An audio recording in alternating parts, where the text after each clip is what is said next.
Today's recipe is corn cutlets, also known as corn patties.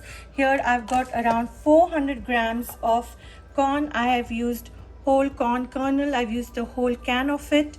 Plus I've got quarter cup of chopped cilantro or coriander leaves, 1 stalk of green onions chopped finely, 3 medium to large potatoes. In total it's 650 grams of potatoes, half a lemon which I'll use in this recipe, ginger 1 tablespoon, 6 cloves of garlic, 1 whole green chilies, around 4 tablespoons of cornstarch or corn flour.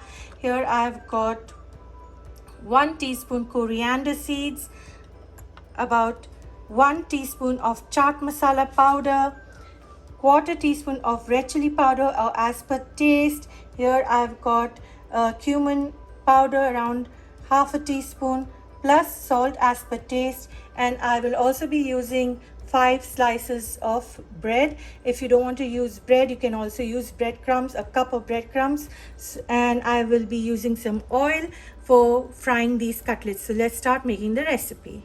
Add coriander seeds to a mortar and pestle, and I'll just start grinding it into a powder. If you can't grind it into a powder, it's okay, just grind it. Now add ginger, whole piece of ginger. Try to grind it in a nice paste. Add garlic cloves.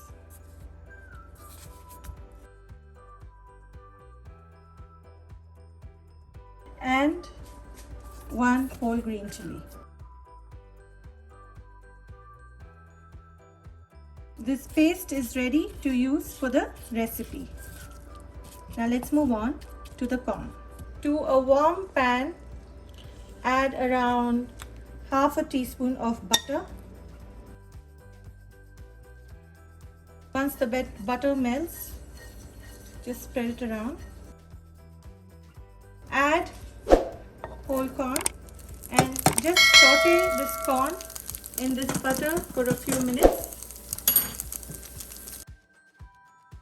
It's been around 3 minutes since the corn has been sauteing in this butter. Now I'll turn the stove off and I will transfer it to a bowl and then use it for the recipe. And we'll keep about 1 tablespoon of this aside. To the same pan of corn, I'll add another half teaspoon of butter. Wait for it to melt. Add the freshly crushed ginger, garlic and green chili to the butter. Saute it for less than a minute.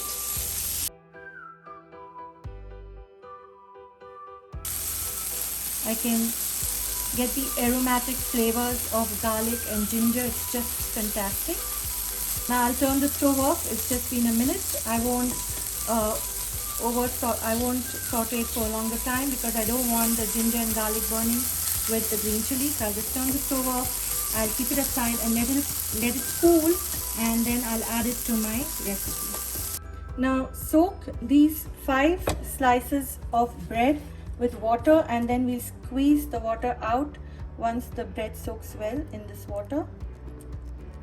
So the corn flour, potato and bread slices works as a binding ingredient for this recipe. So I just used 1 cup of water, room temperature water, and I've soaked these slices of bread. I'll just wait for another 2-3 minutes till all the water is soaked in well. Now let's mash the potatoes. You can use a potato masher, or you can also mash it with your hands. If you're not wearing gloves, then with clean hands you can mash the potatoes.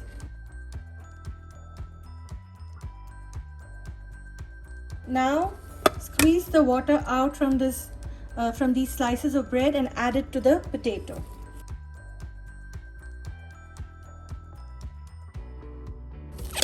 Mix the potato and the bread well. Add corn flour or cornstarch. Mix it well. Now if you think the cornstarch or corn flour is less in this recipe, you most certainly can add more as per your choice. First I've added all the binding agents for this recipe, and now I'll add the ginger and garlic paste with green chili that we've just made. Mix everything well. Now add green onions or spring onions, cilantro leaves, red and orange peppercorn, red and orange peppers. Mix everything well. Now I'll add in cumin powder, chaat masala powder,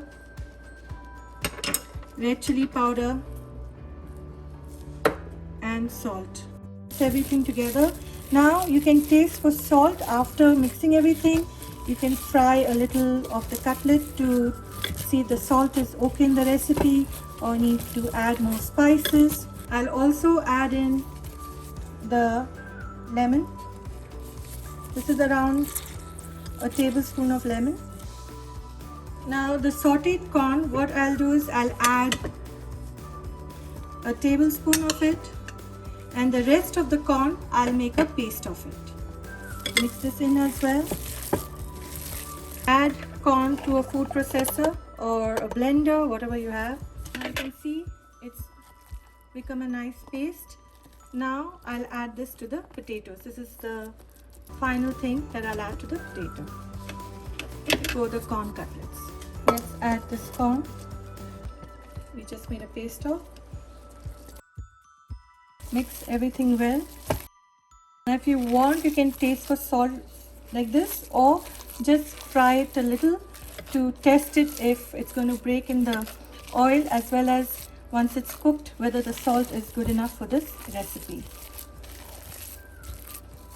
So I'll just form a little small cutlet shape.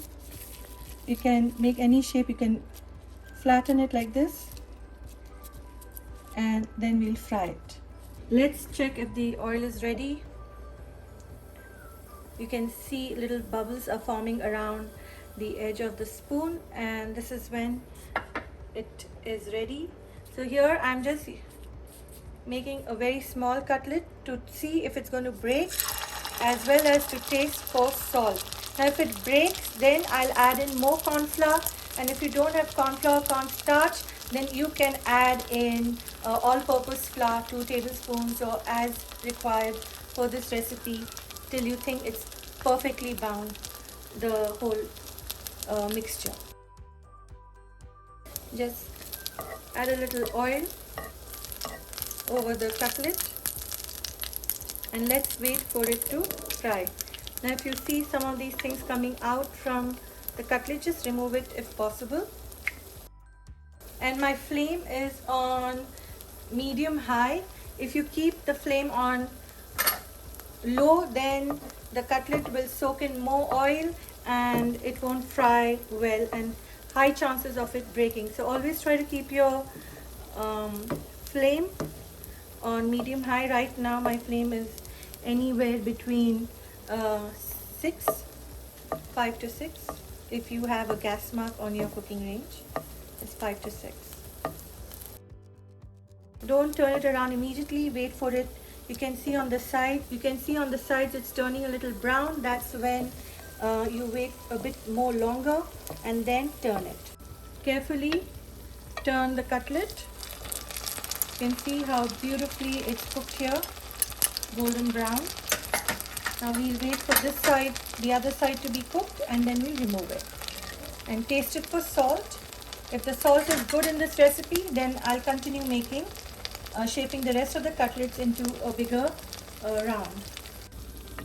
Let's check if the other side is fried well. It's done.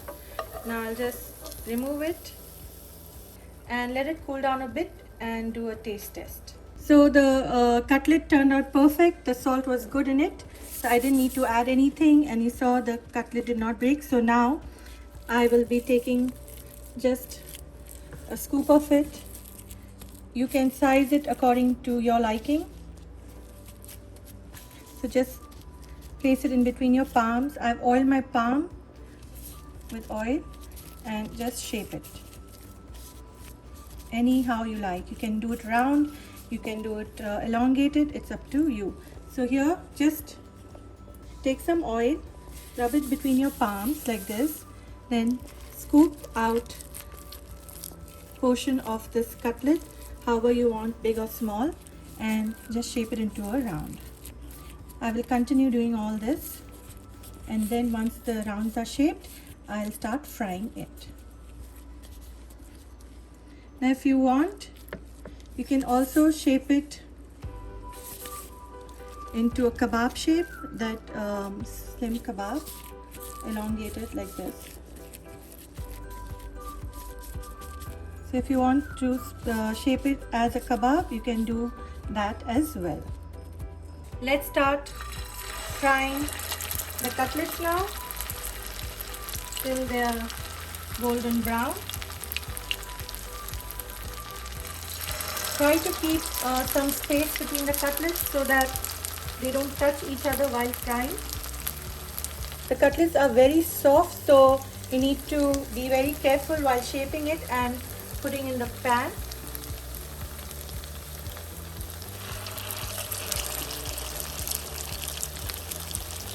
Now if you're not confident of frying these cutlets when they're very soft, you can place this in the fridge for half an hour. After shaping the cutlets, you can place it in the fridge and it will firm up a bit. Then you can fry it as well.